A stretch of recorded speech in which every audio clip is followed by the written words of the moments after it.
Hello, I'm Conrad Bain. Tonight on Different Strokes, we're starting a special two-part show on a very sensitive and important subject. Now, we urge families, children, and parents alike to watch both of these informative episodes and then to discuss the problem presented, which is of deep concern to all of us.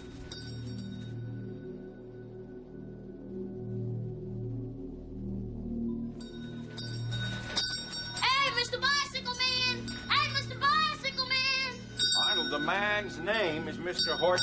Right. Hey, Mr. Bicycle Man! That show was very unsettling for me. I couldn't watch it. I didn't want to be around it. I asked him, don't write me in. Please write me out of most of this.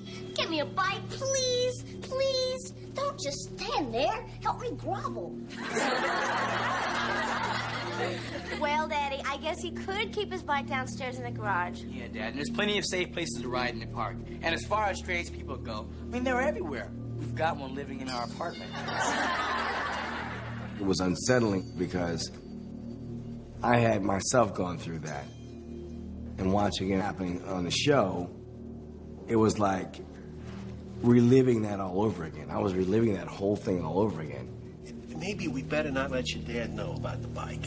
In fact, maybe it would be best if you didn't even mention, that you came back here and I gave you all this ice cream before dinner. Why don't we just make it our little secret out? You know something, Mr. Horton? You're sneaky. Sneaky? Yeah, I'm getting a whole new respect for sneaky. This is what happened in my life. And they didn't know about it. You know something, Arnold? I really like you. I really like you. You and I are going to have a lot of good times together.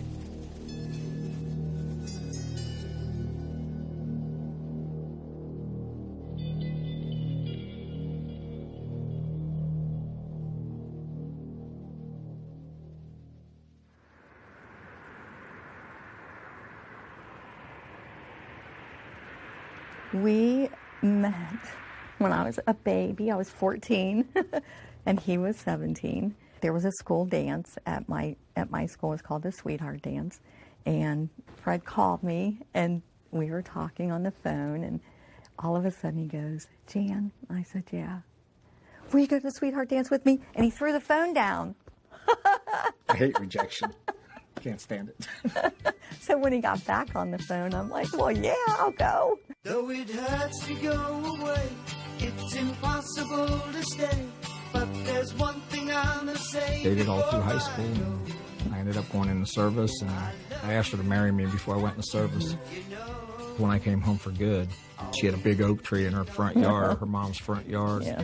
And I come down the street, and there's a big yellow ribbon with a big bow on it tied around the tree. So. Kisses for me, say all your kisses for me.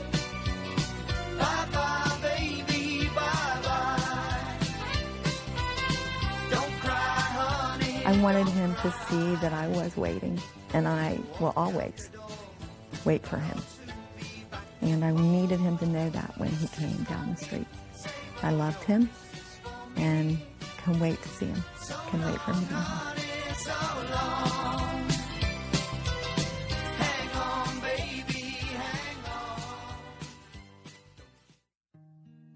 Freddie was born on Easter Sunday. Brought him home in a little bunny suit with ears. And then Mark came along 3 years later. We had a great time with our kids when they were growing up. They had sports. Freddie played soccer and baseball. Mark played soccer, baseball, and football. And we had a boat, and we went camping and fishing, and we'd stay up and watch movies, and then you could get tired and they'd fall asleep. Well, I'd end up putting hair paint in their hair and putting makeup on them and all kinds of stuff while they were sleeping. Yeah, they had fun. And we had a blast. Mark had a great time as a kid through school. Very well liked. Had a lot of friends. Wake up in the morning, have 5, 7, 8 guys down there, that decided to drop by and spend the night. So, raid the refrigerator. We had one girlfriend all the way through high school. and that he loved very much. And he just was real popular and fun, and he loved high school. I don't know what prompted him to think about modeling, but when he was really young. He was in his early teens when Yeah. he first started talking about that. Yeah. He wanted me to take him to a modeling agency here in Cincinnati. You know, we just have to tell him we just can't afford that. So he was not happy. I mean, he was disappointed, but he was okay. But I think it was a dream of his from the time he was that old, 12, 13, 14 years old. So when he got an opportunity, I couldn't say no. Graduated high school and left for California.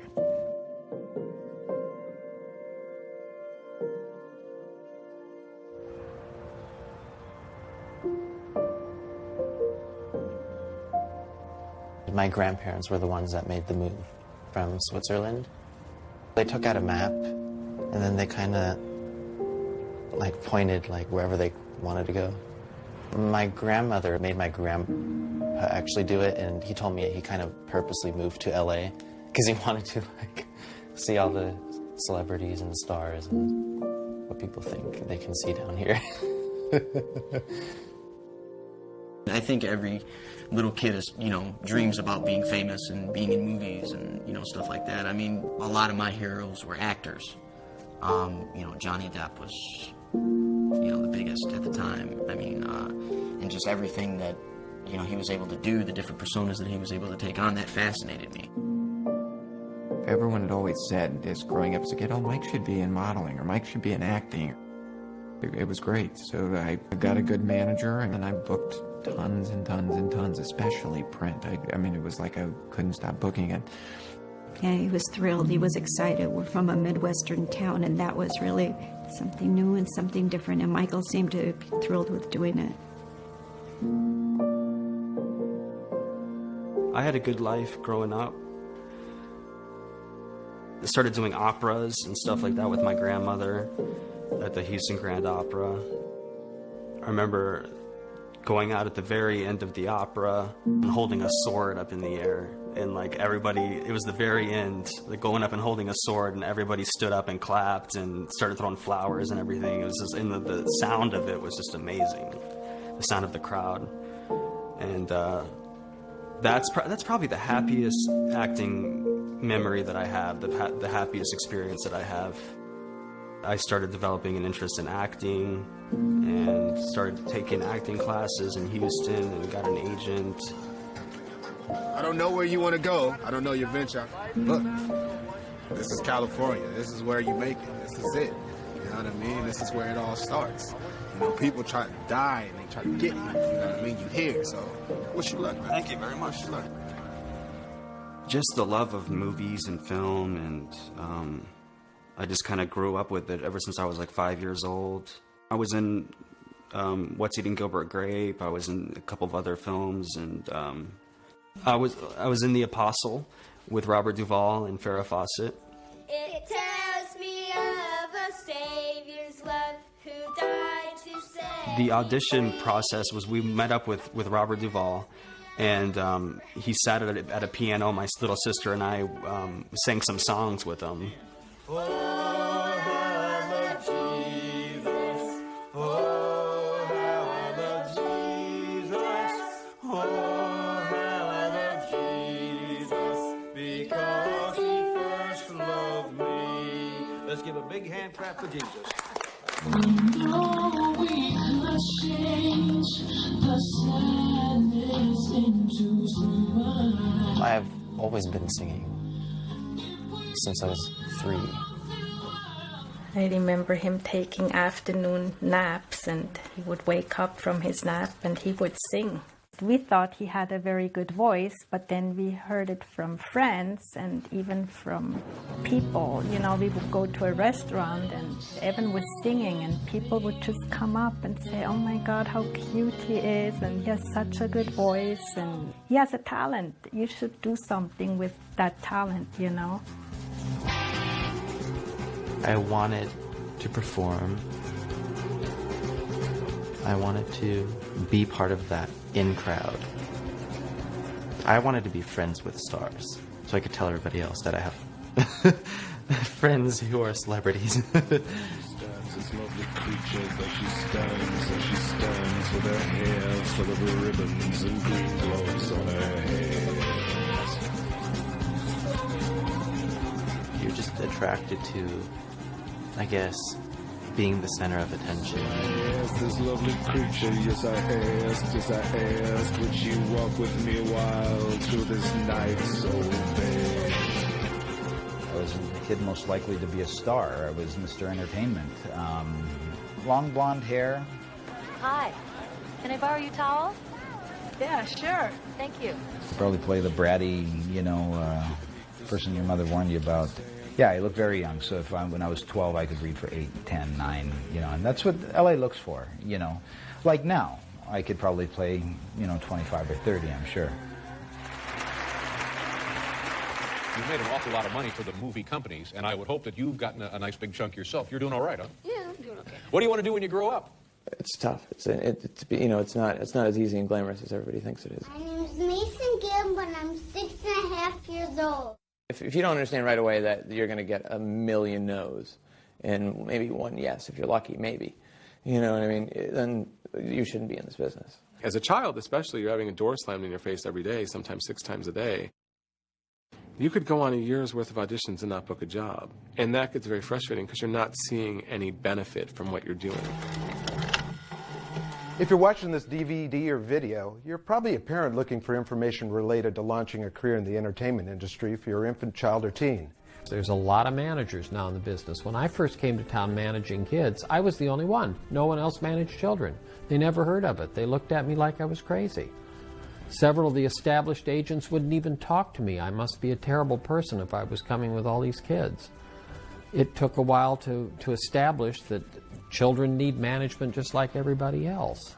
I'm one of the founding members of the then Screen Actors Guild Young Performers Committee, now SAG-AFTRA, and I have been the chair of the committee in the past. Now I'm just a foot soldier.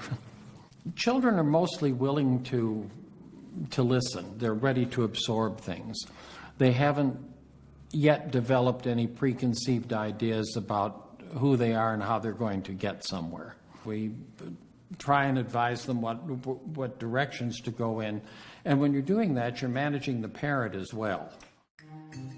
When parents enter the entertainment industry, they are typically entering the industry because their child has asked them to, because it's a dream of their child, or because someone has approached them and said that their child was somehow suited to the industry. They don't have any idea how the industry really works. A lot of kids I knew had gotten emancipated, because they wanted to have the studio see them as an adult, so they wouldn't have to pay for set teachers and have to have their parents on set, etc. Like, you're more likely to be hired that way. The actor is responsible for their headshot and their resume. So my pet peeve is the actor that comes in and says, "Oh, my mom has that in the waiting room." Your mom should never have your headshot and resume unless she's picking them up from the print shop. Once you are 8, you are responsible for your own career. The internet changed everything for us. We were quite surprised to find our own children's pictures were being sold on eBay. Just their regular headshots, not anything salacious, not even anything erotic. Our kids were not famous at all. They were working, but they were certainly not where anyone would care that their headshots were being sold on eBay. And yet it became clear that they were, and they were being sold for a lot of money. And you wonder, who wants my kid's picture for $300? Especially a printed picture that we'd send you for free. We started the process of investigating. We started to put together a matrix of the photographers and the sellers and who was doing what. We were very disturbed to find that they were really close to us, really, really close.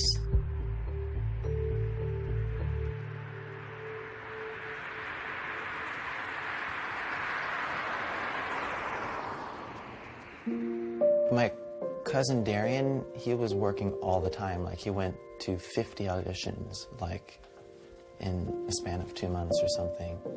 Seemed like he was actually, moving up. Well, the way it happened is because of his cousin. You know, he was already signed with a manager. My parents and my sister approached and just said that, hey, Darian's doing very well with Marty. You guys should check it out. Martin Weiss, better known as Marty, was a manager in Hollywood for probably a good 15 years. He managed child actors, boys and girls, but primarily boys. Marty had close relationships with his clients. He had sleepovers regularly, screening parties with his clients regularly.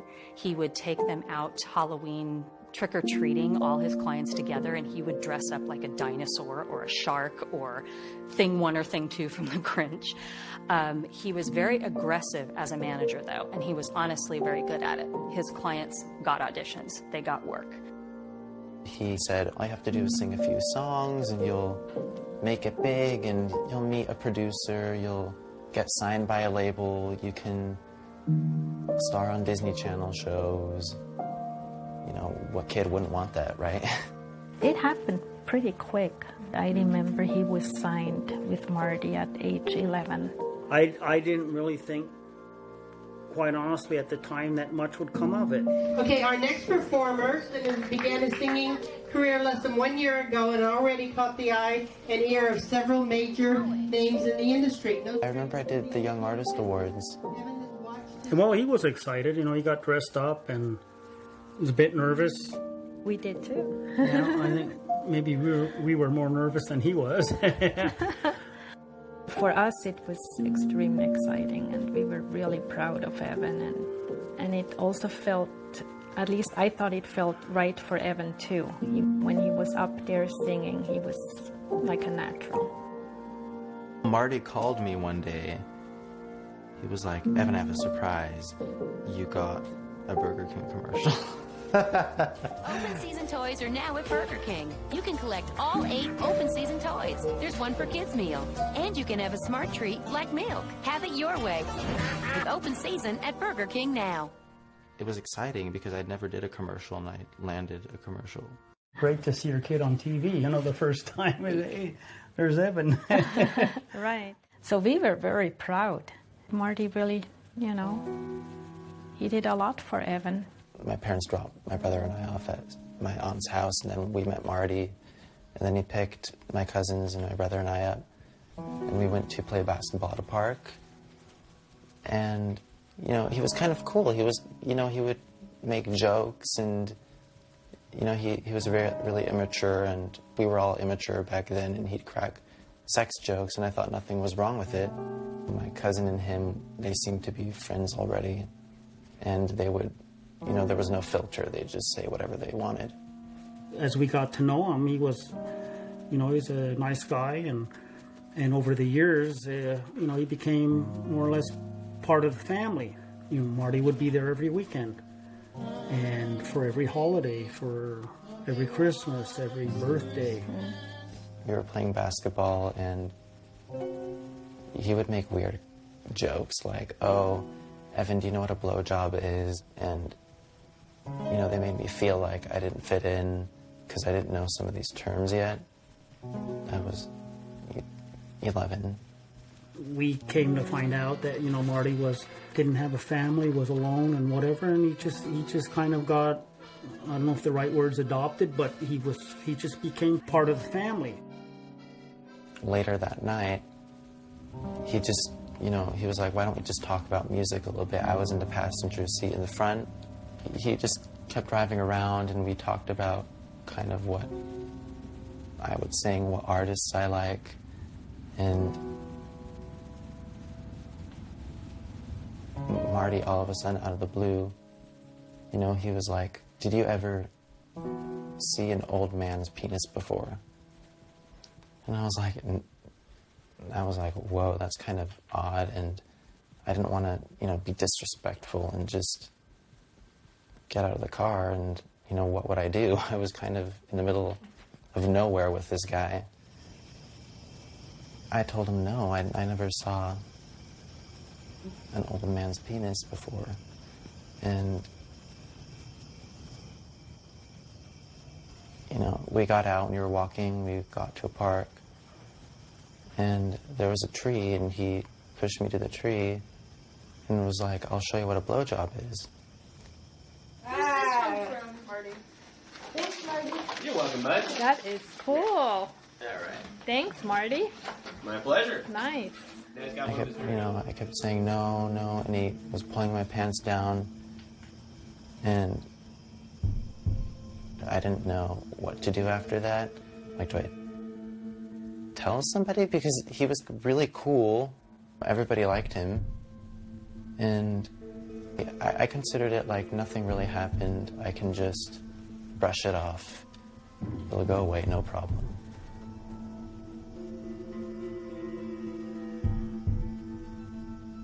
Around November of 2011, I became aware of this issue of child abuse in Hollywood. You have young children who are aspiring actors. Because of these aspirations, they end up being somewhat easy targets. Some cases have parents who set aside normal cautions and allow their children access to adults when parents might normally be alarmed. Any actor is vulnerable in that position. Actors put themselves in the hands of coaches, agents, managers, publicists, and by and large trust them. You know, being up sometimes really early to go to these auditions and stuff. That was when Michael Harrod approached me and said, you know, well, you can come and stay at my house with, you know, the other guys that are there. He had 3 other guys staying in the house with him that were his clients. Many of the kids that I worked with couldn't have even been able to take advantage of being in the industry had they had to have their families move here with them. From 10, 11 to 16, 17. But I still thought it was rather odd, you know, that someone would let their 10-year-old son move in with at the time, I think, mid-50s-year-old man. I do see the possibility that things can be misinterpreted, and I try to be very aware of that. No matter how closely you're working with someone, and you do work closely with clients in these situations, there still has to be that professional line in there where you say, we're not stepping over this. We worry about stranger danger. Don't let your child be alone with a stranger. Everyone really tends to think that a pedophile is kind of a rapist, but really that's not how they work. They employ a process called grooming that is a slow, meticulous way of convincing a child and their parents to trust them. And there's the official photographer with a nice smile. The perpetrator in these types of situations has the ideal layer. You know, this is their environment. They are creating or constructing a reality for themselves that accommodates their particular patterns of sexual arousal. The predator is looking at this as a way to work their way into your life, to make a personal relationship with the children and to be there to bond with them. Whoa, check that out, guys. Big hand for Arno. He did it. It's a man. Typically, a predator is grooming many, many children at the same time, and they're at different levels of the grooming process. Because a predator knows, like any tiger in the jungle, they're not going to catch every rabbit. They just need to catch the weak ones. We went back and began to try to do some sort of reporting to try to determine how widespread this problem is. Marty was very well known in the community. He had friends who were buying and selling pictures on eBay.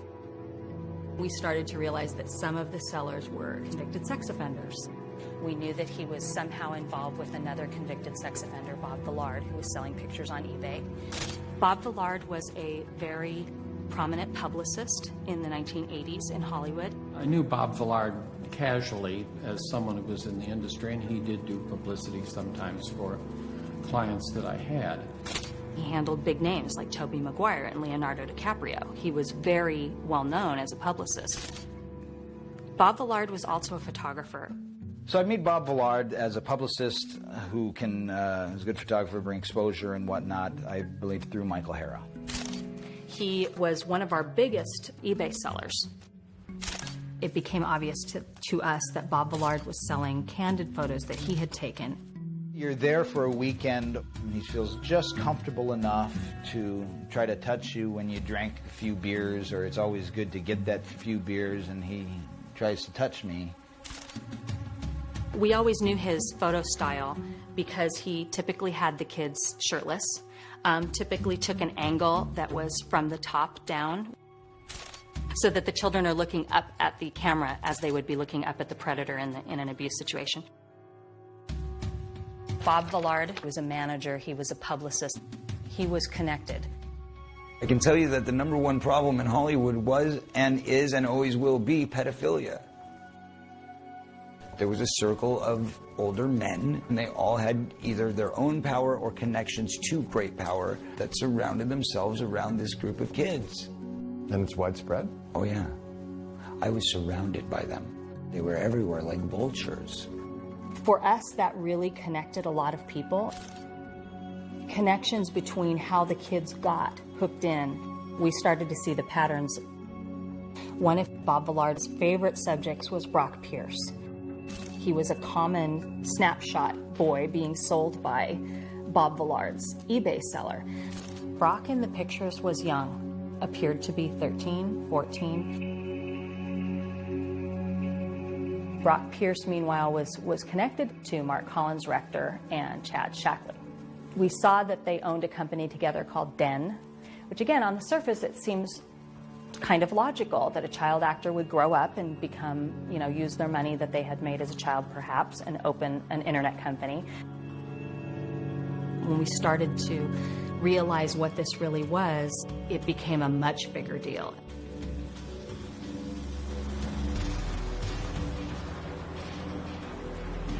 I was a New York City police detective, went to college and law school, became an investment banker, and then I backed into writing. I've broken very big stories over the years, been very fortunate to break big stories. In the late 90s, 1990s, the NASDAQ went from 10,000 to like 1,000. And a lot of people lost fortunes. And one of the ones was Digital Entertainment Network, that it just happened to go across my desk. And I read about it a little bit. And I thought it might be a good story. In the 80s, it was MTV that captured the attention of young people all over the world. However, now that youngsters are turning to the internet, a company called Digital Entertainment Network thinks they've got a chance of becoming the next big thing. They've created television-like programming exclusively for the web.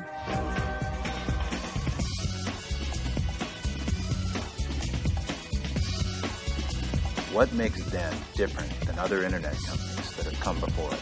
It's a fusion of the marketing power of Madison Avenue with the technology of Silicon Valley and the entertainment of Hollywood. They were aiming their programming primarily for young people. So it was a whole new concept.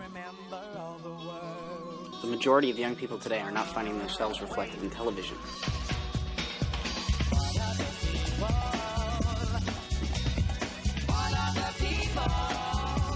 We're creating content that specifically targets your needs, your wants, your desires.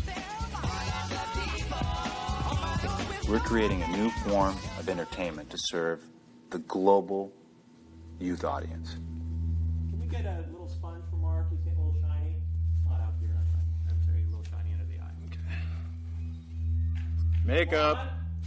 Mark Collins Rector, somehow on one of the early chat lines, which were a little more than hookup places, he came across Chad Shackley. You really should be on camera. I am on camera. Who at the time was a 15-year-old kid, and Collins Rector was much older than that. Okay. Mark Collins Rector moves to be close to Chad Shackley, and then they start, for lack of a better word, dating. Eventually, Chad moves in with Mark Collins Rector. Chad and I had jointly developed Concentric Network Corporation, which was one of the very first internet service providers. And then they brought in Brock Pierce. Now, how Brock Pierce eventually landed there is anybody's guess.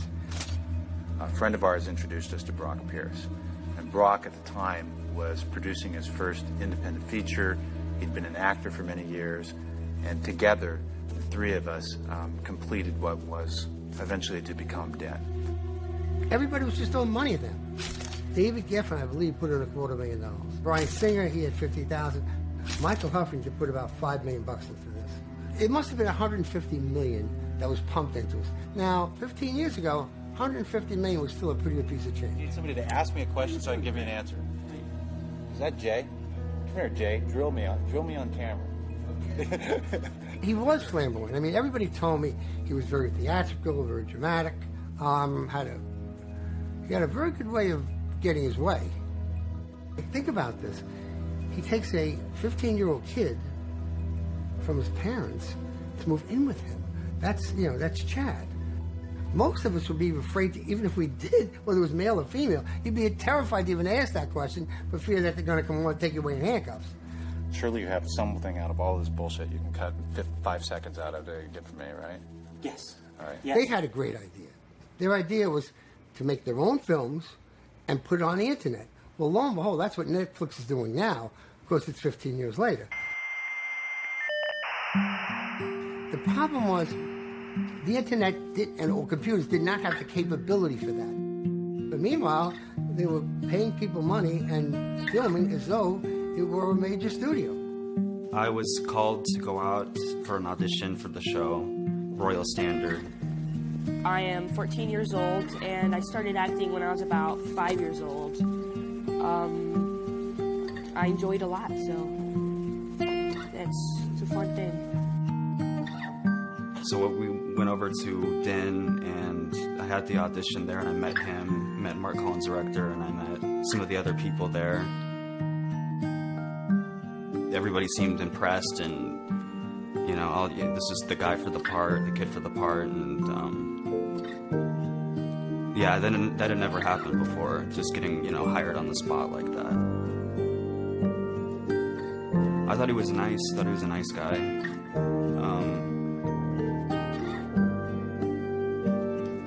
I thought he was nice. Yeah. How I feel about working on the Royal Standard set, it's great. The crew's wonderful. It's a lot of fun working on green screen. I get to learn some martial arts more than I already know, so it's lots of fun. It's wonderful.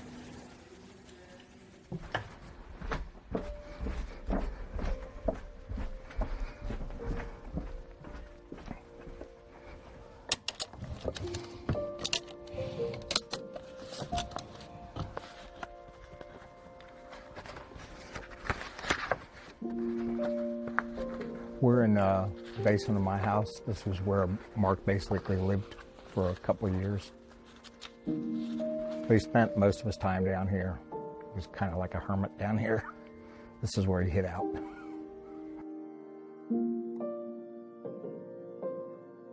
I was looking for some paperwork. Mike had told me to look for some paperwork that Mark had.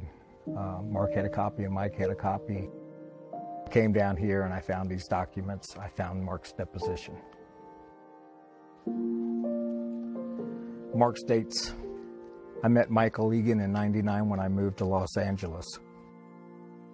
He called us and told us that he was working for a company called Den. I know he was really happy about that. It was a big step for him. Mike was with him at the time. I had already met Mark Collins' rector, Chad Shackley, and Brock Pierce at a graduation that we had for our private school. There were only a few people in my grade. Scott Shackley was Chad's little brother. So I was introduced to them. And then they gave me a job as an actor at Den in a TV show. Was that good? Was that good? Okay. My favorite hobbies? Ooh. One of the first shows they produced was Chad's World. It was about a young boy who comes to live with this older man. It was a real example of art imitating life. Their lives. Welcome to your new world, Chad. Jeez, you guys fixed it all up for me. In fact, they even filmed Chad's World at their house, the Embassy Mansion. You got your own TV, phone, VCR, stereo, your own jacuzzi. You got the works. Oh, yeah. I think I'll be able to hang here. It was fulfilling a dream. In or about September 1999, both Michael Egan and I were invited to a party. We are at what used to be called the M&C estate. Mark Collins Rector and Chad Shackley's house. Well, we arrived there, and Michael introduced me to Collins Rector, Chad, and Brock. Mark Collins Rector just showed me the house, showed me the backyard, the guest houses, you know, went through all that. There was no expense spared at the M&C estate. There really wasn't. The pool was ridiculous. There was a swim-up bar, like, in the pool. Like, I can remember often being served lunch, like the butler or whatever, the chef would come out and, like, bring lunch to the swim-up bar at the pool. You know what I mean? It was literally like going to Disney World for the first time. It was like, this is amazing.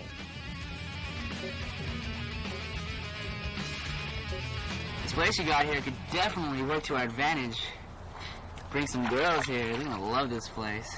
Sounds good to me. Before I even went to the house, like, Scott was like, you know, my house is different. You know, like, you know, the dynamic at my house is not like a normal house.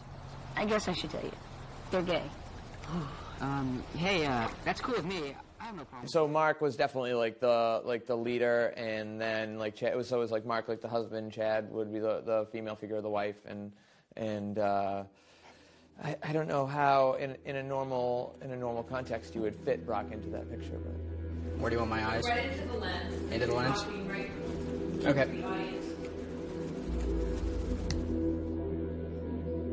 If I was over late at night, you'd see like they'd have people over getting into a hot tub with Chad or Brock or Mark or all three of them at one time, getting in where he was naked and all of them were naked, getting in the hot tub, and you'd start to see these different little things happen. I'd be like, what the hell is going on?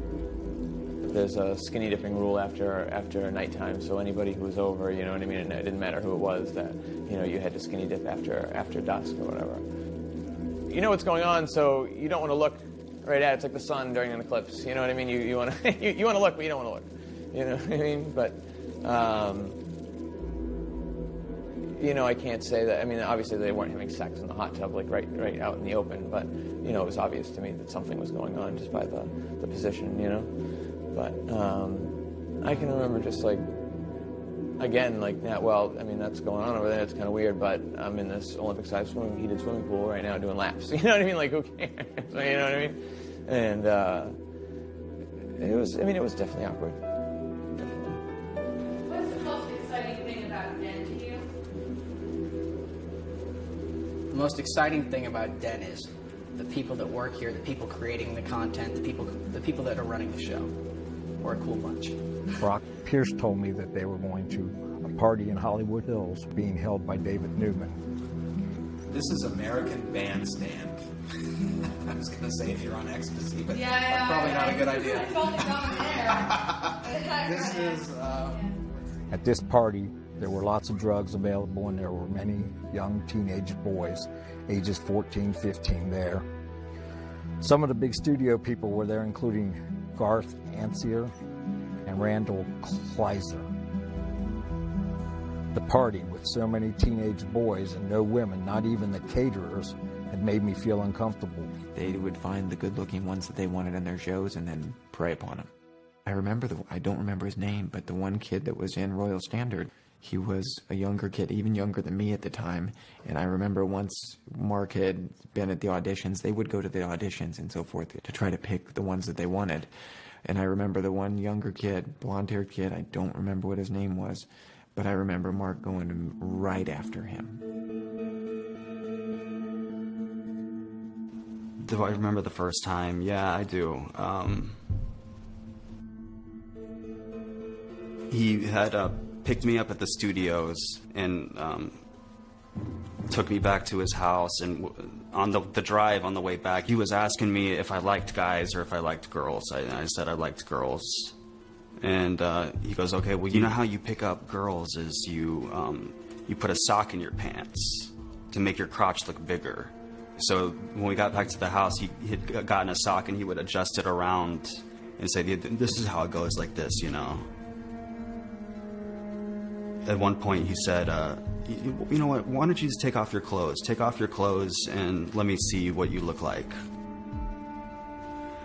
So I don't know why I did it, but I did, and he looked at me and goes, oh yeah. That night, he dressed me up in somebody else's clothes, and wanted to take me out to dinner. And I wore a sock in my pants that night. He would take me to in his house. He had a movie theater in his house. We went into the movie theater. I don't remember how it was that he got me. He started doing what he was doing with me. I don't remember.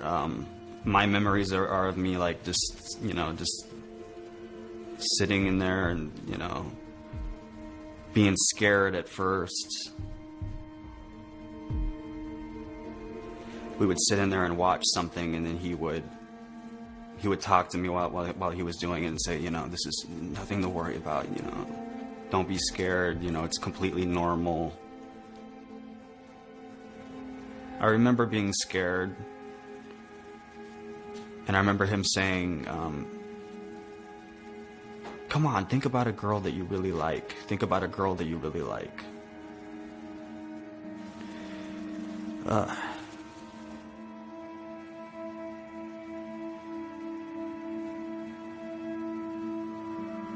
Royal Standard, it's a good series right now. And hopefully, when I get older, do a lot of film work, try to make my way up, and hopefully catch a good TV series sometime, or internet series, which I'm on. So we know that in child abuse, the power dynamic is tilted. You have an adult who's preying on the child, who is manipulating the child. They tell me in interviews that they're fearful of professional reprisals, and they're fearful of never working again. He just showed me porn, and he told me, oh, these are clients having sex with their managers. These 60-year-old men having sex with 14-year-old clients. He just told me this is normal, like this goes on all the time. This is what you have to do. Everybody does this. Everybody who manages children. And he would tell me that constantly. Oh, no, you like it. And at some points, I believed him. He would say, we could call it this guy. He would be glad to meet you. And he showed me this whole business of people that would be mad at me if I told anybody. It is this added element where these young children are hoping to achieve a professional goal, which creates extra weight on the child. Should he or she be abused, it would make it more difficult for them to come forward in that circumstance. Mark, he would sit down and say, oh, well, we're going to help you. I mean, you're a part of our group now. And, I mean, anyone that's not a part of our group is basically on the dark side. And you want to be on our side. I mean, we control all of Hollywood. Basically, in essence, if you weren't with them, you didn't succeed, you had nothing. And he made that very clear in these sessions. Either you're a part of the group or you're a part of the dark side. The sad part is, they can emotionally scar a child for life. Man, I never would have guessed that Mr. Horton was, gay. Well, he's not, Willis. That's the common fallacy about child molesters. They're not gay. They're only interested in little boys or little girls, not adults. Look, I'm only 11 years old. Should I be hearing all of this? I felt so much shame and guilt behind that secret that I held it for so long. Then I thought that and then you start thinking that all homosexuals are pedophiles. A guy's gay, he's a pedophile. I have to watch out for him. He may try to get me or something. People should get this clear. These people are predators. They go after young boys, and they do it for their own reasons. So this has got nothing to do with being gay. This has got to be because they're evil people, and they particularly pick on people who they know will be victims. They're predators. That's who they are. In the beginning, it was all happy-go-lucky, and then things started changing. He slowly became different on the phone. That's how it came across to me. Something's wrong. Something's not going right, because I can tell when he's not 100% Mark. Suddenly, he's not so happy. And suddenly he wants to come home. I never knew what that was about. Hi. Hi, honey. How are you? All right. Shall we go in? Your buddy's here. Who's that? Mr. Up. I'm very excited. So have you been to this house before? Yeah. Isn't this awesome? Never been to a party here, though. You've never been Have to you? a party? Yes. Some good ones? Several. Like, how crazy do they get? They would have big parties very often. That's what the neighbors were complaining about, that they'd have all these cars blocking the sidewalk. They would have valet service all set up out here, and this street would be lined with vehicles. Everyone was promoted to drink. I never had one drink ever before in my life until I was at that MNC estate. I don't ever recall ever drinking. I mean, 14 years old, it wasn't the top of my list. There was an after party. Michael Egan, Brock Pierce, Chad Shackley, and Mark Collins Rector were present. Drugs were made available to us, including Quaaludes, Valium, Somas, Vicodin, Demerol, marijuana, ecstasy, and more. Brock Pierce and Mark Collins Rector tried to push me into taking these drugs. I refused. They then offered me cocktails, which I accepted. I believe that they laced my cocktail with ecstasy. They would pull away the better-looking younger kids and keep them for their own after-party, and it would turn into a pool party. And then they'd have their rules. Oh, there's no swimsuits on in the pool. That was the rule. If you were staying at the mansion overnight, you had to go into the hot tub naked during their parties. Everybody's at a normal party. Nobody had swimsuits. And the parties were not just for the young boys and for their amusement. It was also a way to entice investors. And they got a lot of investors who would jump into the hot tub with these boys. Gary Goddard was around. Bryan Singer was there. Here'd come Bryan Singer naked getting in the hot tub, and then they'd make jokes of going and picking me up in the hot tub and setting me on Gary or Bryan's lap. And then he'd have Brock bringing in drinks and saying, oh, let's just relax and let's talk about what we're going to do. And I mean, Brock laughing that they had put pills in my drink or all kinds of different things. I remember waking up at certain times and not knowing where I was. Yeah. I was feeling very lightheaded, dizzy, and confused. Collins Rector then told me I could go to sleep in his bed, but that if I went into his bed, I would have to strip naked. Collins Rector then turned from being concerned and compassionate to forceful and threatening. I told him that I would not go to bed with him, to which he responded, well then, just don't worry about going into work tomorrow morning. I went to sit on the couch. At some point, I passed out. When I awoke, I found myself in Mark's bed and completely naked with my clothes on the floor. Collins Rector was in the bed, and he was naked as well, with his arm around me. I am not sure of all the things that were done to me. However, I know that Collins Rector drugged me and abused me.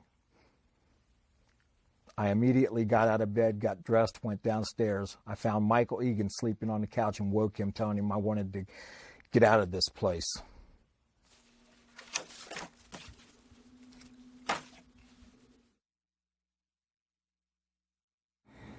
I think the best way to describe this is a pedophile ring. That's what it was. Did all the investors know what was going on? Probably not. Did a lot of them suspect? Sure. Hello, I'm Bryan Singer, and you're watching Rollywood at www.den.net. Bryan Singer is a very prominent director in Hollywood. He's done some pretty major movies, The Usual Suspects, X-Men, X2, so there's been quite a lot of, you would recognize his work. What most people wouldn't recognize is some of the odd connections that seem to tie him to this world. Know your star, Pickle Boy. Brian Peck, who was convicted of child molestation, worked for him on X-Men and did the commentary for X-Men with Bryan Singer. Hi, my name is Bryan Singer, and I'm the director of X-Men. I'm the other Brian Peck. I'm not the director of X-Men. I've asked Brian if he would help me out here because I'm a little uncomfortable doing these things by myself. Now you're going to see something very exciting here. One is Stan Lee selling hot dogs. My buddy Gary Goddard was the guy walking alongside in the flannel shirt. And the guy eating hot dogs is you. The fat guy in the Hawaiian shirt eating hot dogs. Hey, that's me. Thank you for, I'm on screen so long, thank you. You are. It's in fact, you are so imposing in the screen, people don't even see Stan Lee. I think the thing that appealed to me most about it was the idea that it was about It was about anyone who feels disenfranchised, anyone who feels prejudice against them. I mean, it's really about a group of reluctant superheroes. Sort of their powers manifest at puberty, and they wake up one day and they're different from most of the people around them. And it's how they learn to embrace their extraordinary abilities and what's unique about them, and help defend a world that might at times condemn them. A number of people I spoke to who put money in completely denied that anything untoward was going on there. And it was as though they were from the industrial home for the blind. I mean, if you see young men naked in a hot tub when you're having dinner, or you're having dinner with naked young boys, or young boys who are, inappropriately dressed for dinner, unless you're deaf, dumb, and blind, you say, hey, this doesn't taste right. Something's wrong here. These are not Pollyannas. These are very smart guys. Hollywood doesn't have any system in place to protect anybody, and children are way down on that list, I can assure you. In a Screen Actors Guild meeting, we were all serving on the Young Performers Committee at the time, which is a national committee at the Screen Actors Guild. And another parent brought a news article from the LA Times that described Bob Villard's arrest and the fact that the LA Police Department was looking for additional victims for Villard. And said, I request that SAG look into the idea of distributing this article or putting out an alert or something to their members, that it seems like something that's a safety-related thing that maybe we should let everyone know. And Michael Hara had a very odd reaction that day. He vehemently opposed SAG getting involved. Hara did not feel that SAG should be stepping forward, even in the wake of the LA Police Department asking for more victims. So the SAG did not step forward and send that news out that day. Well, I don't know that we've hidden them.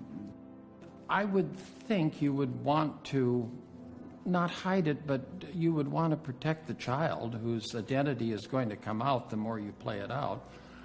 A situation like this never helps anybody. And yes, the sooner we can get it under control, the better.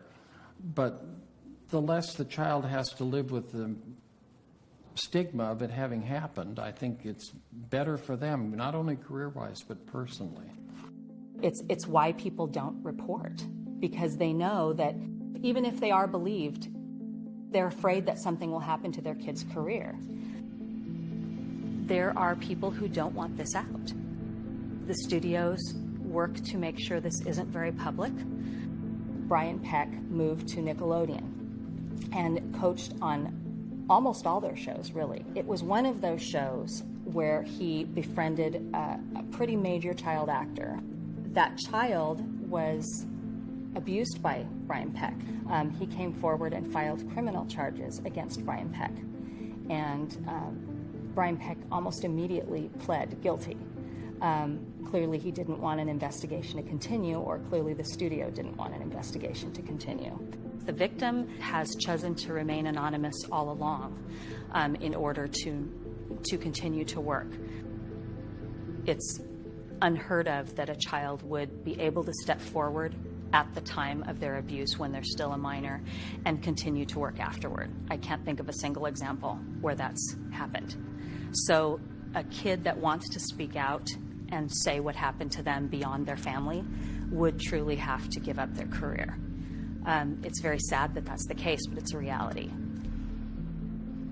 That's the worst part of it all, is that he's still working on kids' shows and he's still here. And he's been convicted. It's not somebody that we have rumors about or that we've had complaints about. There's actual convictions, and he's still here. I feel confident in saying all of the convicted predators that I have been familiar with had many more victims than the one that was convicting. We're absolutely talking about the tip of an iceberg. I'm not sure that we'll ever see the whole iceberg because I think there's so many factors pushing that iceberg down into the water.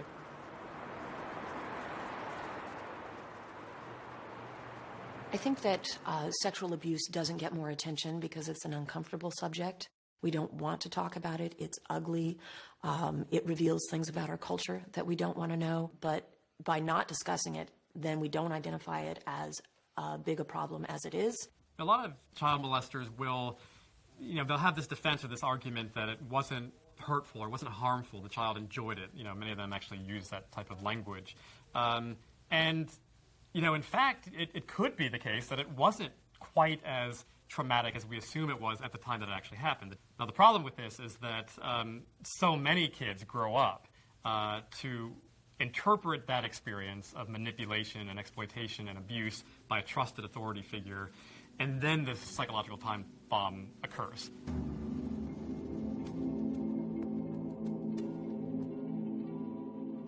I ended up in a hospital for a little while.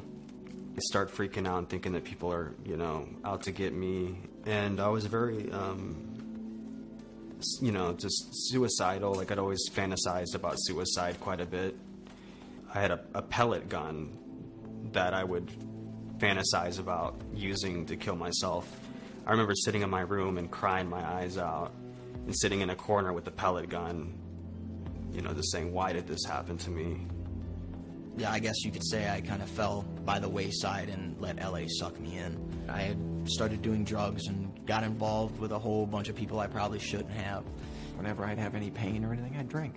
I'd drink and drink and drink and drink and drink. Didn't know who to blame or what to blame, and I completely just hated everything about everyone. I'm trying to leave that stuff that happened to me at 12 years old as far as behind me as I can.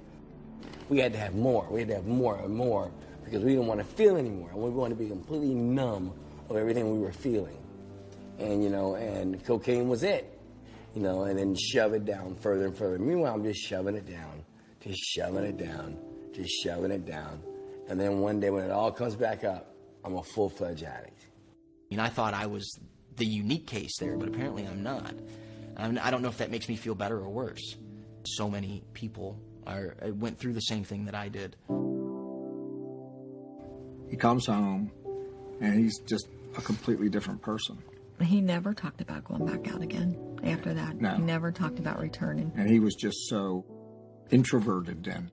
He didn't trust, where before he didn't have a problem trusting people.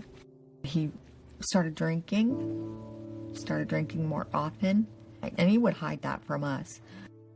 After he was back home, he said, I got to tell you something, Mom. And I said, what? What's going on? He said, you know Mike, right? I said, yeah. He said he was molested. I'm like, what? And he said, what would you do if that happened to me? If that, what would you do as a mom? What would you do? His drinking had gotten so out of control that even he knew. He knew. He couldn't work. It was just affecting his whole life. So we had to give him an ultimatum. So we just sat him down on the back porch and just said, Mark, you got to get help or you have to leave. And he admitted, I know I'm an alcoholic. I know that I have to stop, but I can't. I don't know how. I called the hospital and spoke to a nurse there, asked her about detoxing him and what it would take and how we would do it. And she said, by all means, do not let him stop drinking cold turkey. It can cause stroke, can cause seizures, can cause heart failure. Apparently Mark wanted to do it on his own, trying to go cold turkey. Because one day, Fred woke me up and he said, something's wrong with Mark. So I jumped out of bed and came downstairs. Mark was on the floor and he was had a rag, and he said, was wiping something up off the floor, and he said, Dad, I swear to God I'm not drinking. I swear I'm not drinking. But there was nothing on the floor. Fred helped him up, took him over and sat him down on the couch. He goes, buddy, are you all right? What are you? And he said, he goes, I'm not drunk. I'm Dad. not. I swear to God, drunk. I'm not drunk. I haven't been drinking, Dad. I promise. I swear. We didn't know what was going on. We just didn't know. Half of his body was on the couch, and his head was leaning back in his corner, and his But he legs looked were up at hanging Fred off the and side. said, I love you, Dad. And Fred goes, I love you too, bud. He said, just lay back for a minute. And when he laid back, his tongue and he was just shaking like this Arms and crossed. clenched like this. And I ran to the phone and called 911, and Fred was holding his arms down so that he wouldn't hurt himself. And I'm on the phone, and I said, I think he's detoxing from alcohol. I think he's, has withdrawal. I need an ambulance right away. Right away. He's seizuring right now. Ambulance came, and Fred had him sitting up a little bit. They took off. I came in the house, went upstairs, started getting dressed. Went to the hospital, and we walked in. They said, are you Mr. and Mrs. Ryan? And we said, yes. It's your son, Mark Ryan, yes. Well, the doctor wants to talk to you. They walked us down this hall into this empty room and put us in this room and shut the door. And then the doctor came in, and he said, I have some bad news. Your son's heart stopped on the way to the hospital.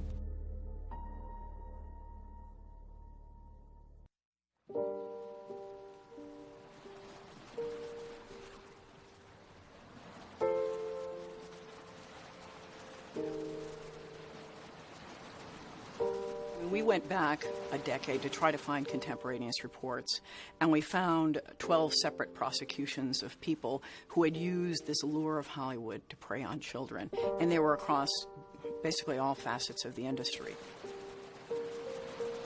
So you have this phenomenon of crimes potentially being underreported. Moreover, some of the victims that I spoke with felt stigmatized. They felt they were to blame for the crimes that had occurred and feel they can't speak out publicly.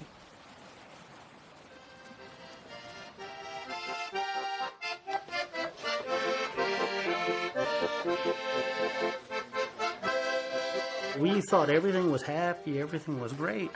And then all of a sudden, one day, Evan just said, look, he wasn't practicing anymore. And I said, what? You got to be kidding, after everything like a shock, that you've gone through. And I was like, I don't like music anymore. I don't want to do anything with the industry, nothing.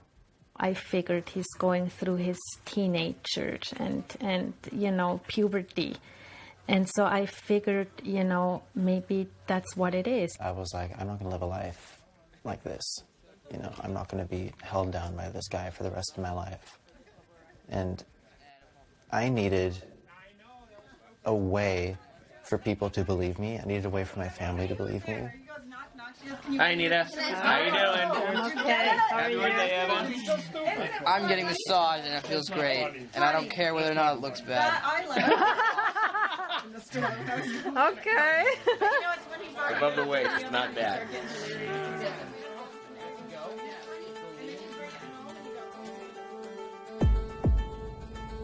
Yeah, I had to find an excuse to get him alone where I could talk to him. So I figured, why don't we go to McDonald's so we could talk in the car. Take a kids meal, chicken McNuggets, please, with barbecue sauce. Make a drink, Diet Coke, easy ice. You getting a shake? Yeah, medium. Medium chocolate shake. Then no whipped cream. No whipped cream, no cherries. Because I was hoping that we'd be talking for a long time in the car once he parked somewhere. When was the first time that we met? It was, First time we met was that one time we went to the park. You guys were going to the park to play some basketball. And then it would be kind of quieter in the car and I can get everything on tape.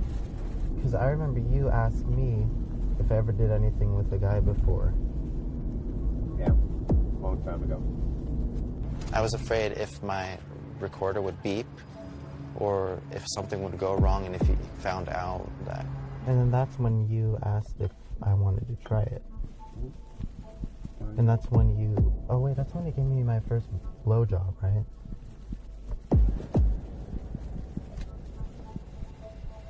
You're not recording this, right? No, I'm not.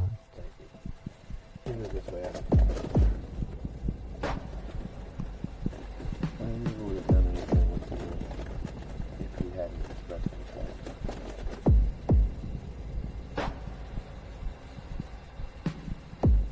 That situation that happened at Penn State? Mm-hmm.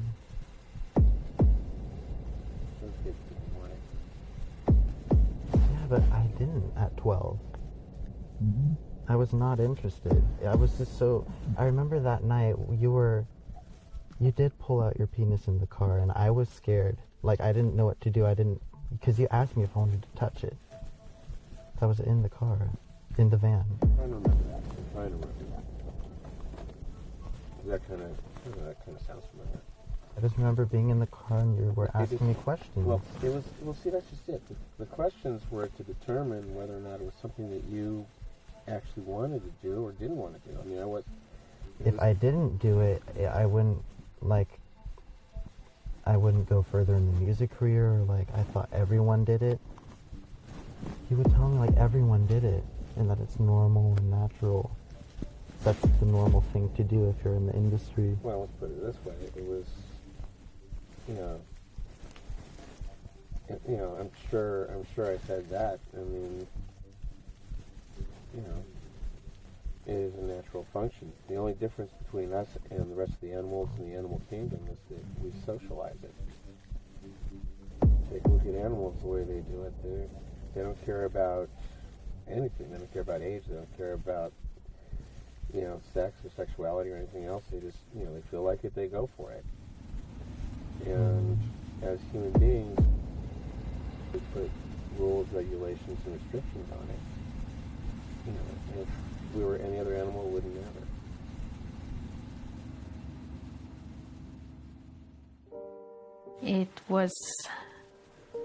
I was just numb when he told me. I was like, how could this happen, and how could I not have seen it, that this was happening to Evan. And I don't know, it was just so painful, really painful. And of course, the first question for me was, to Evan, did it happen once, or how often did it happen? You're kind of hoping it's once and that's it. But then Evan told me that it happened many times and over several years. And that's when I thought I was gonna faint. It's just so hard.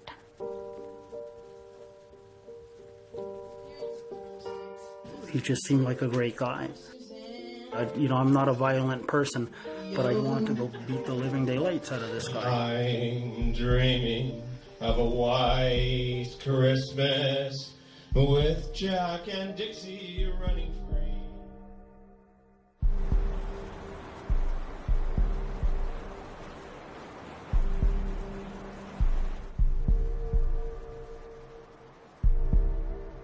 The first thing that happened to bring the demise of Den was a lawsuit filed in New Jersey against Mark Collins Rector, Chad Shackley, and Brock Pierce. It was a lawsuit filed by a young boy who had worked for Mark Collins Rector. This is the first allegation of sexual abuse that became public. At the time, Den was gearing up for a $75 million initial public offering, which was going to make them all very rich. And when that started to leak out more and more, two of the boys that have been victims, Mike E. and Alex B., went into the estate with a camera to collect evidence. One of the things he took pictures of was the huge amount of prescription bottles that were in Mark Collins Rector's name. OxyContin was one of them, but there was Vicodin, Percocet, Xanax, and there was a lot of bottles. We went back into the MNC estate, him and I, one night, and went through and copied every single one of their file cabinets, from all their passenger manifests for Jet West file, all their American Express files. I mean, every document that was in those files we copied. Cabinet after cabinet. We sat there at the copy machine hours copying them, boxes full of stuff. It's an email from Brock to Chad, and it says, "What do you think?" And it is a picture of a young boy. This one says, from Brock to Chad, another interesting one from Michigan. Chad's response on that one was, "That's a yummy one." And Brock writes to him, "Would you like me to contact either of them?" Chad writes, "Well, they both look cute, but what's their deal, question mark." The investigation and the lawsuit started to leak out, and Mark Collins Rector started to panic. He could start to see I was being more distant and I didn't want to be around him. And I remember one time him specifically grabbing me and pull me actually up into his room, into his closet, and would open that gun safe and said to me, "Do you not understand the power I have? Do you not understand the power I have?" As that gun's sitting right there at you. He had a gun collection. A number of boys told me he would point the gun at them just like that. Collins Rector would make it very clear if you spoke about anything that happened in the house or anything about them, that first off, they would destroy your career. Second off, they've had people eliminated 14, 15 years old. I definitely didn't want to be eliminated. They came home and explained what happened, and I started crying, and I said, "This didn't really happen to you, did it, Mike? Did it happen to you?" And my son got curled up on the floor in a corner and started rocking and saying, "Mommy, I was just a kid. I was just a kid." And they threatened me, and I was just a kid. And I knew immediately that I had to bring someone and get someone involved. The police, the FBI, whoever knew I needed to expose these criminals. We brought all those videos, the audio tapes, and gave it to our attorney, and which was given to the FBI as well. And it wasn't just in these files, the names of Mark Collins Rector, Brock Pierce, Chad Shackley, in the files handed to the FBI. You had Brian Singer's name in manifest. You had all these people, not just the three that lived in that estate. They were well aware of all the other people that were involved as well. I mean, I had to actually write pages on yellow sheets of paper, pages of the whole story for the FBI. They wanted me to sit down and document it all. They were worried about being arrested. There was an FBI investigation. They had heard that. Somebody told them they were questioned about it. And when they learned that, they were in the wind. I was talking to Scott one day, and then I couldn't reach him for a couple of days, and then it was only a few days after that I was there, and there was nothing. There was like literally nothing. Nothing was gone. Even I think the fountain, if I remember correctly, the fountain, there was a fountain in the front yard. Even the fountain was gone. And they went to different places in Europe, hopefully to avoid being arrested. And somebody gave them up in Spain.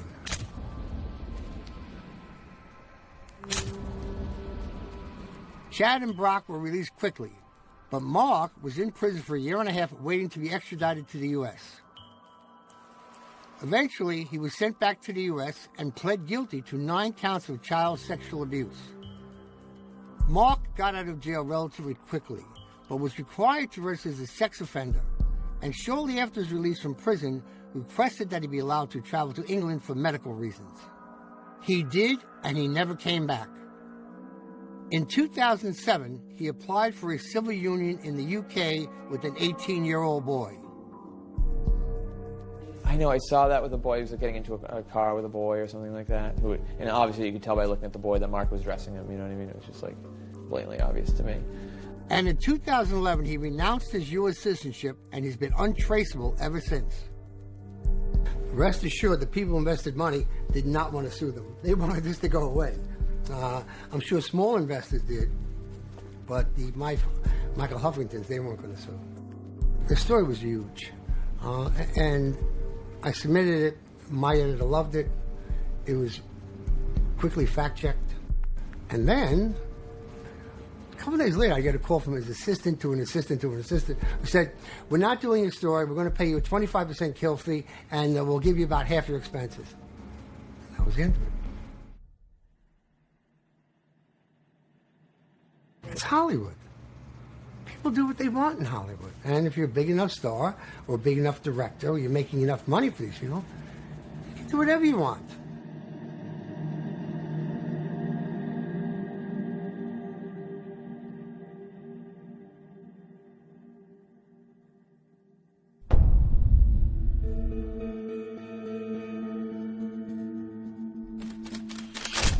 Martin Weiss was charged with multiple counts of lewd acts upon a child.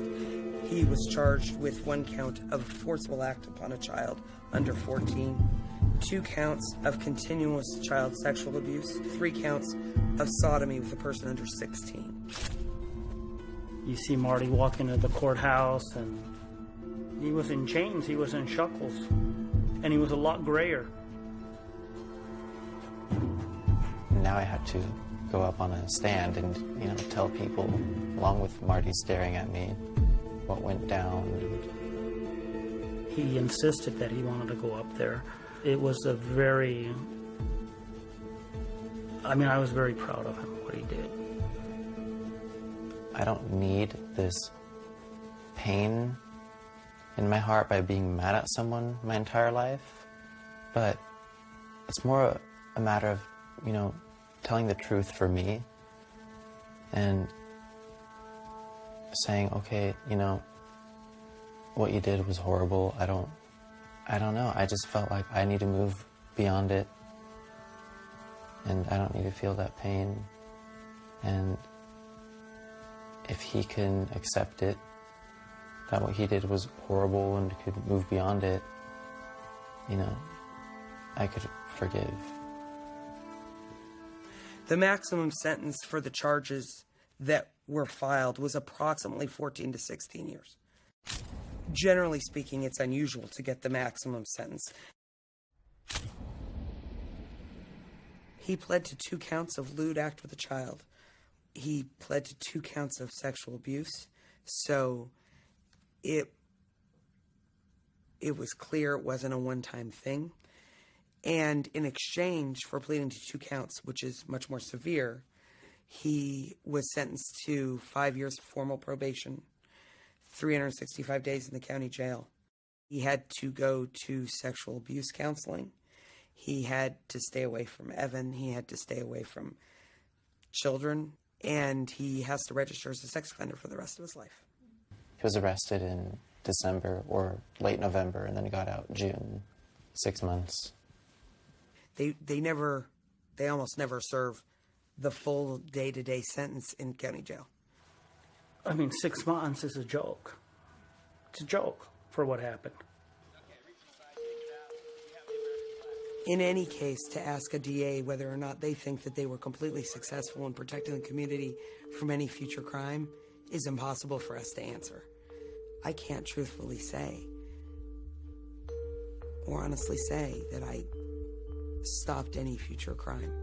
I wish I could. I wish I could in every case. But I can only do what the law allows for us to do. Unfortunately, to get bad people off the street, yeah, we need it better. It could have been a lot better. He could have served much longer. In that way, the system did let me down. And they're letting other people down.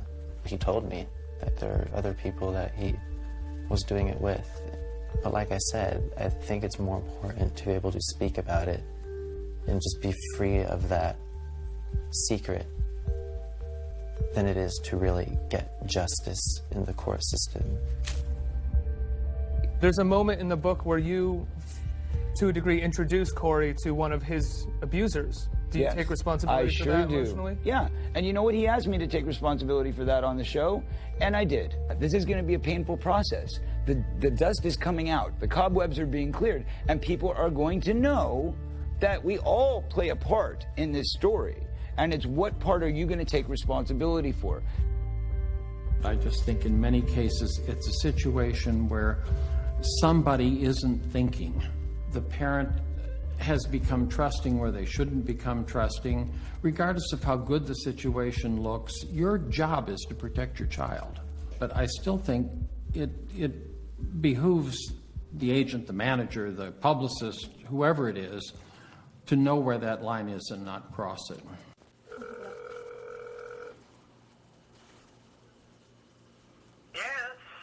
Hello, Michael. Yes. Hi, this is Joey Coleman. Well, hello, Joey Coleman. Yeah, how are you? About you. What, you were what? I was just thinking about you. Oh, you were? Yeah, I was. I was reading an old Hawaii magazine, and I was thinking about you. Yeah, well, it's been a while, huh? Yeah, it has. I haven't talked to you in a while. Yeah. Kind of lost track of you. Yeah. What about, have you heard from Bob lately? Bob? Bob Villard? Oh, Bob Villard. Last I heard, he was in prison, Joey. Oh, is that right? For what? Well, I assume some sort of a problem with children. tried several times to get him, and somehow or other they didn't. But last I heard he was, so. Now, I don't know anything about that. I don't know how long it was or anything else. So, no, I haven't heard from him in a long, long time. Oh. Kind of forgotten about him, actually. Well, that's kind of the reason why I got out of the business. I don't know if you ever remember that I slit his lip open with throwing something at him, and I was on my way home never to come back. And I've gone through a lot of therapy, and I don't condone anything that he tried to do, and Lord knows what he's done to anybody else. I don't know, and I don't know, Joey, and you know, I take these things with a grain of salt. I'm not sure how horrible they really are.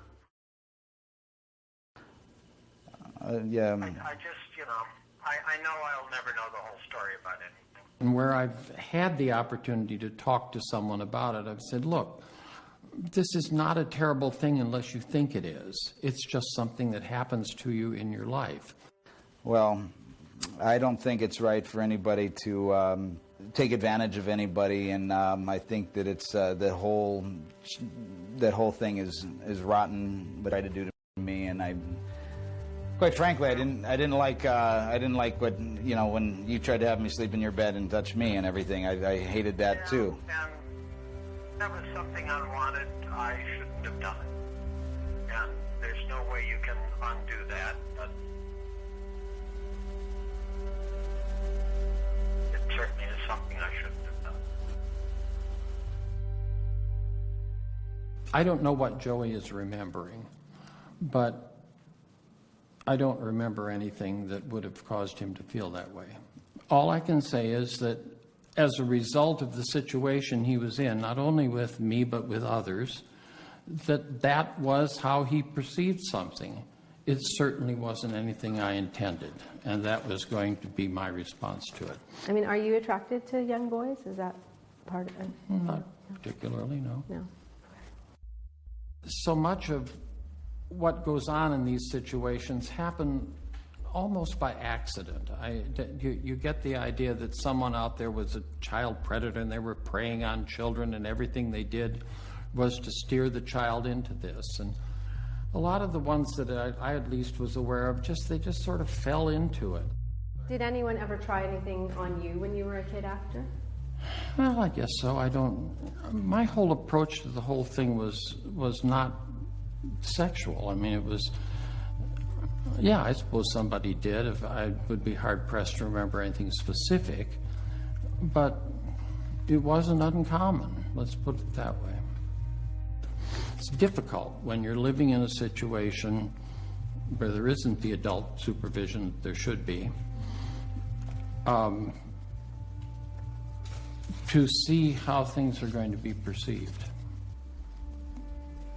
And I don't know what else to say about it. I don't know if Michael Hara is a danger to kids. I don't. We're in Hollywood, it's accepting, okay, whatever. He's a good manager. I'm sure he knew everything about the whole bomb alarm. To hear how good he is at playing the Hollywood coldness. Great to hear from you. I was just thinking about Hawaii. Hey, you know, Sue, you're calling from Zimbabwe. Hey, I was just thinking about you. Really? Yeah, I saw a magazine on Zimbabwe, and I was thinking about you. Do you think he really saw that? His insincerity, you know, good, lying through his teeth, you know, because whatever, because you from Hollywood people, scumbags, don't even get me started.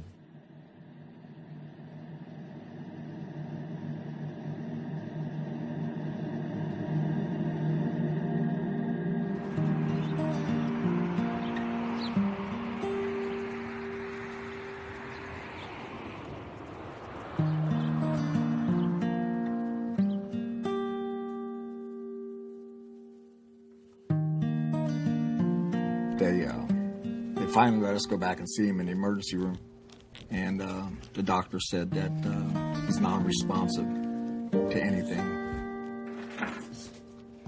They worked on him for about 8 to 10 minutes. Tried start his heart and keep it going.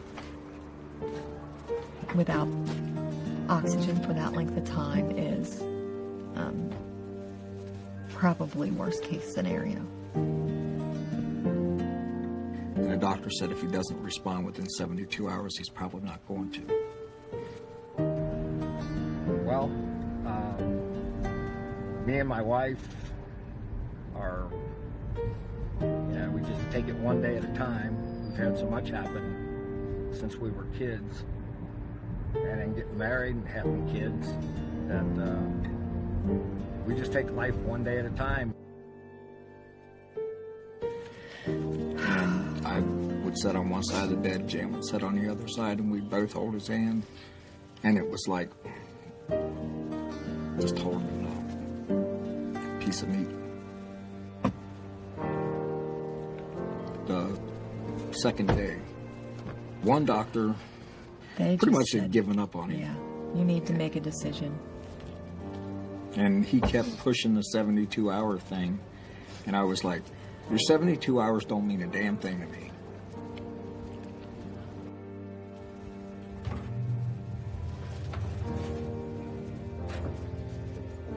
And at 68 3/4 hours, Mark's eyes finally responded to the light.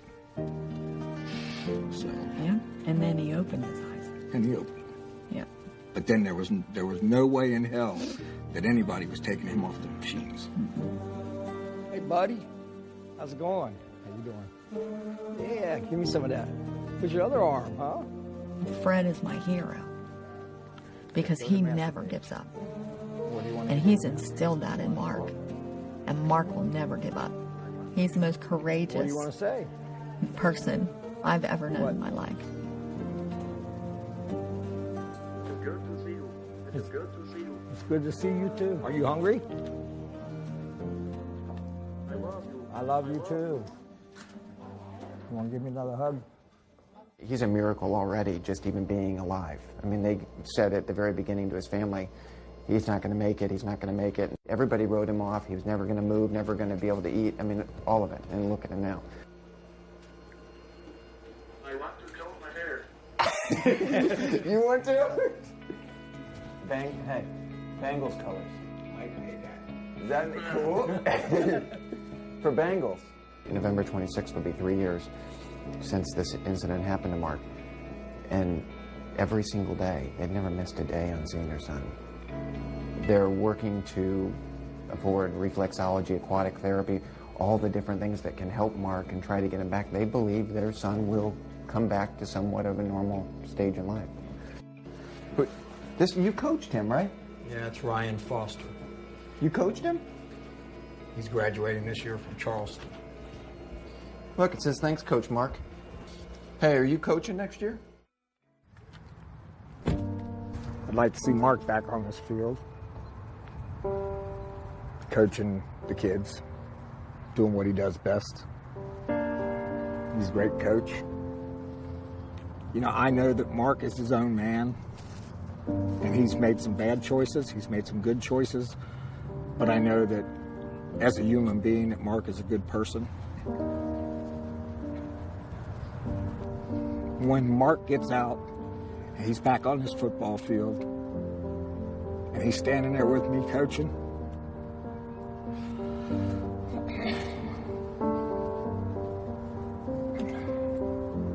God can take me there, but not until then.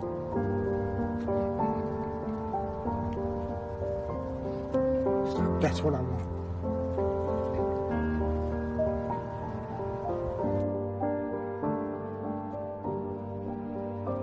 After the whole thing with Mark Collins Rector happened, it's made my life very dark. I was never able to have a girlfriend or anything. And I'm just now still recovering from all of that stuff. Like, I feel like I'm kind of at a point in my life where I'm getting better slowly. I moved to Florida about a year ago, and I moved out there because of my grandmother. Kind of wanted to be there to take care of her, and then I met a girl over there. She's my first girlfriend that I've ever had. So now, you know, my life is my grandmother and my girlfriend. And I give them education, I hit them knowledge, not the different inspiration. Just trying to get myself back on track and, you know, trying to enjoy life and... Watch this emotion, boom. Boom, here we go with the emotion. I'm coming back coasting. Everyone knows I'm roasting. Boom. Not you, but Russell. Boom. I'm not sure to tell you. I like it. I finally found a place that I like, you know. The dream is so important, you know why? Because if you're living on this earth, you have to feel something, and the dream make you feel things. And that's what the power of a dream is, you know? Dream is life.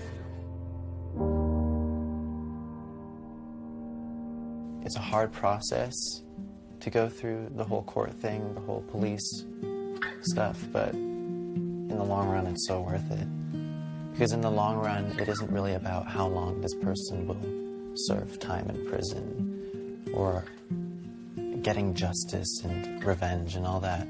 It's more kind of being able to express yourself and say, look, this happened to me. And I'm going to move on from it, and I'm not going to hide this in my head the rest of my life. And I'm going to maybe possibly one day make a difference to somebody else by speaking out about it. I'm saying that there are people that were the people that did this to both me and Corey that are still working, they're still out there, and they're some of the richest, most powerful people in this business. And they are. And they do not want me saying what I'm saying right now. What would you say to a parent who just has the best of intentions who's coming here with their child? Don't go into it thinking that it's all roses and sunglasses. You're damaging an entire industry. I'm sorry, I want to clear up. You said that. Ultimately, I think that viewers are the only group with power in this situation, because I think that there will always be a steady stream of kids who want to be famous, of parents who push their children in this industry. It's interesting how we will go and pay money and we will support a system which sexualizes children or puts them in situations in films where they're around adults who are engaging in inappropriate things. We would never do that for our own children. Finally, after many years of struggling with this issue, Mike has felt strong enough to come forward and to tell his story and shine a light on this very, very dark, which, you know, I would say it's a secret, but from what I hear, it's the worst kept secret around. Because so many people have told me, yeah, this has been going on for years in Hollywood. This is nothing new. What do you accomplish? I hope to help a lot of other people. No one at a young age ever deserves to go through the nightmare that I lived as a kid, because it's such a stigma to where you don't want to talk about it, or you're embarrassed, or are you going to be believed? At the end of the day, it's got to change. There's so many people out there that have been affected by this, and very few speak up. If we don't speak out about it, then we are part of the problem, because we are contributing to a culture that normalizes this. And by normalizing something, it becomes invisible as a problem. So yes, we hold up these high-profile cases to say, these are bad guys and we are good guys. And I actually think that we are all a little bad when we don't speak out. There is so much damage that's already been done. And now I think at the end of the day, I mean, I look at some of it and I've really tried to kind of move on beyond all of it. I don't know, I've still never seen any retribution towards those assholes. Never seen a damn thing. I mean, you look at them as they still sit on their pedestals, and the same thing's probably going on, could have went on last night with someone, who knows.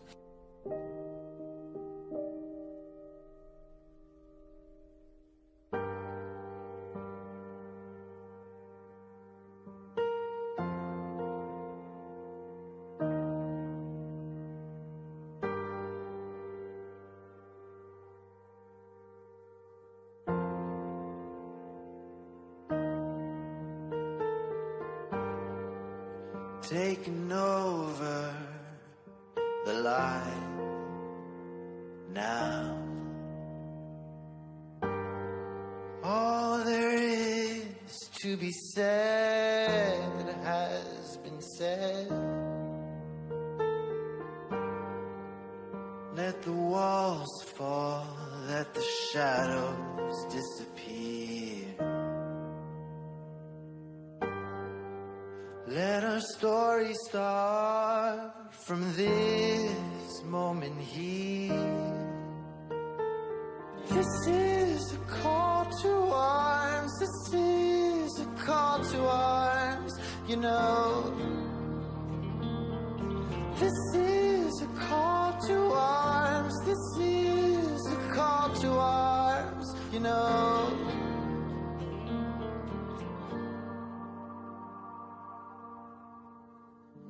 My heart beats dry.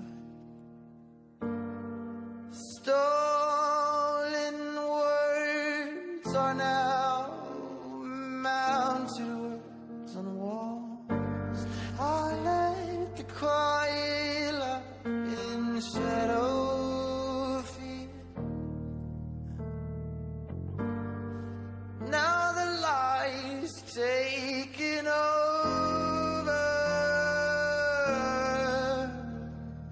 This is a call to arms. This is a call to arms. You know. This is a call to arms. This is a call to arms. You know.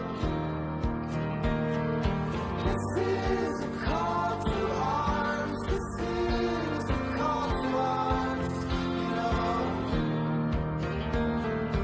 This is a call to arms. This is a call to arms. You know. This is a call to arms. This is a call to arms. You know. This is a call to arms. This is a call to arms. You know. Let it out, or we'll burn to the ground. Let